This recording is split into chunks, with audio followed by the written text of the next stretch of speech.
রাজি হইবে না মানে মেয়ের মায়ের রাজি। তুমি বল মাসে কয়টা ইনকাম করো?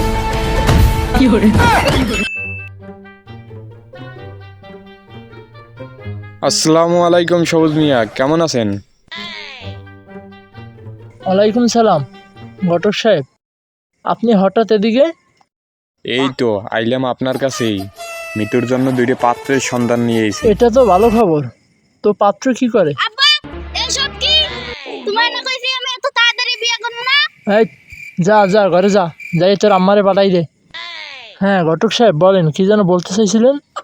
পাত্র মাশাল্লাহ ভালোই, গ্রাজুয়েশন কমপ্লিট, সে সফটওয়্যার ও ইঞ্জিনিয়ার। Software engineer. তো আর একজন কি করে? আর একজন তো এখন বর্তমানে ফুটপাতে শরবত বিক্রি করে। ও ছেলে শরবত বিক্রি করে? কি হইছে এত ডাহাডাই করেন কি লইগা? হ্যাঁ বুঝি আরে না কিছু। আস্তে আস্তে থামো থামো, ওই ঘটক সাহেব আইছে, মৃত্যুর জন্য দুইজন কাস্টমার নিয়ে আইছে। আরে ওইটা কাস্টমার না, ওইটা পাত্র হইবে। আরে যাই হোক, ওই একই হইল।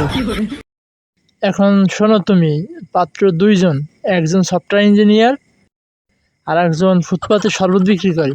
কি কও? ছেলে শরবত বিক্রি করে? কিন্তু আপনাদের মেয়ে তো এই বিয়েতে রাজি না। মেয়ে রাজি হইবে না মানে মেয়ের মায়ের রাজি। কবুল কবুল কবুল। তুমি গেলে কি আমার কি হইবে? তুমি বল মাসে কয়টা ইনকাম করো? ঘটক সাহেব তাড়াতাড়ি লন তো, ছেলের আবার অন্য জায়গায় বিয়ে হয়ে যাবে।